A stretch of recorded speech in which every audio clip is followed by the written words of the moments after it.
दैबानाजों लोमजानाय खाग्राबारि ओनसोलनि रिलिफआव थानांनाय सुबुंखौ नायगिदिंदों बिटिआरनि लेङाइ मावफुं सोद्रोमा गबिन्द चन्द्र बसुमतारिया। उदालगुरि जिल्लानि सिङाव थानाय खाग्राबारि ओनसोलाव गोबां सुबुंफोरा दैबानाजों लोमजानानै गोबां न' बां मोसौ बोरमा अमा दाउ आरो माइ आबाद फोथारफोरा सिलिंखार जालांजोब्बाय।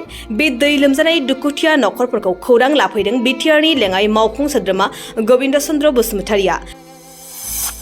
जायफोरा न' लोमजानानै रिलिफआव थानो गोनां जाबाय बिथांमोनखौ खौरां लानायजों लोगोसे बिथांमोननि थानाय जानायनि थाखाय रांनि अनसुंथाइ होफैदों। जेब्लासिम न' फारसे थांफिननो हाया अब्लासिमहालागै बेसे हायो अनसुंथाइ होगोन आरो बिथांमोननि खहा जानाय माखासे मुवा बेसादफोरखौ लासैनो आसाम सरकारजों सावरायलायनानै राहा लागोन होननानै फोरमायदों। सानथामसो सिगां सुक्लाय दैया अकस्मात देरनानै ओरैनोथ' हसर हसर दैज्लां देरबाय थायो खिन्थु कुनु बोसोर बिदि माथावरि बायाखैमोन। एबार खिन्थु माथावरि बायनानै खाग्राबारि दहलाबि बेनिफ्राय मावरियापारा बाथाबारि बेखिनि गामिया गासैबो लोमजोबनानै दा बे फ्राय मोनब्रै मोनबासो गामिनि रायजो राजाफ्रा रिलिफ केम्पआव थानो गोनां जादों आरो बिथांमोननिनो खबर लानो होनना फैदोंमोन। दिनै गोबां लामाबो बायबाय।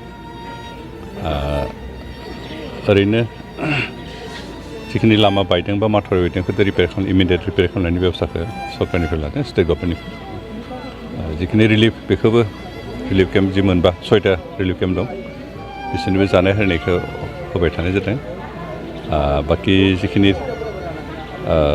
मोनसे रिलिफ केम्पआव बेमारि सासे नुबोदों आरो बिथांमोननि ट्रिटमेन्टनि बेबस्थाखौ खालामनो थाखाय इटिमयधे मेडिकेल टिम फैदों खिन्थु मोननैसो रिलिफ केम्पआव दासिमहालागै थांनो हायाखै। जों खावलायदों एडमिनिस्ट्रेसनखौ जे मेडिकेल टिम थाबैनो हरनांगौ आरो लोगोसे रेसन जिखिनि फैदों बेथ' जथेस्थ मोनदों खिन्थु सरकारनि जिथु रिलिफ बेवहाय मात्र माइरं आरो दालि थाव संख्रि बायदिसिनाल' हरो खिन्थु मैगं गोथां बेबायदि होनाय जाया आरो बेखिनिखौ जों बोरै हायो पाब्लिक साइडनिफ्राय एसे एनै हेल्प खालामनो नाजादों। जों आसा खालामदों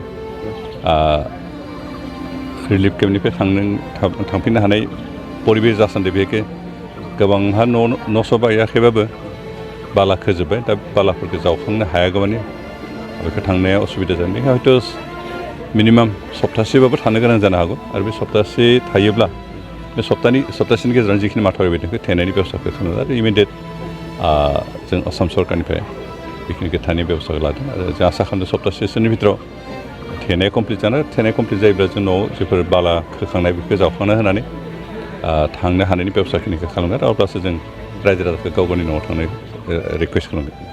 गाव गावनि न'नि खामानिखौ मावहैनो हागोन खिन्थु टटेलि न'आव थाहैथारनायाथ' दा पसिबल नङा। नैबे दैबानानि गेजेरजों माखासे आबादथिलि लोगोसे दाउ अमाफोरखौ लानानै माखासे खहा जादों होनना बुंदों। बेनि सायाव माबोरै? बिनि थाखाय जों जिखिनि खहा जादों बिनि डाटाखौ नागिरनो दाउ अमा बा माइ बायदिसिना सोरबा फख्रि सख्रि खहा जानाय सोरबा न' बायनाय बेनि थाखाय सरकारनिफ्राय क्षतिपुरन होनाय जागोन। इतिमयधे गोबां जायगायाव बेबायदि दैबानाजों खहा जानायफोरखौ क्षतिपुरन होदों। बेनिखायनो खाग्राबारि ओनसोलाव जिखिनि खहा जादों बिथांमोननोबो क्षतिपुरन होनाय जागोन आरो गभर्नमेन्टआ मोनसे रेट खालामना होखादों। बे रेट मथे खहा जानायफोरखौ खहा सुफुंनायनि बेबस्थाखौ खालामगोन।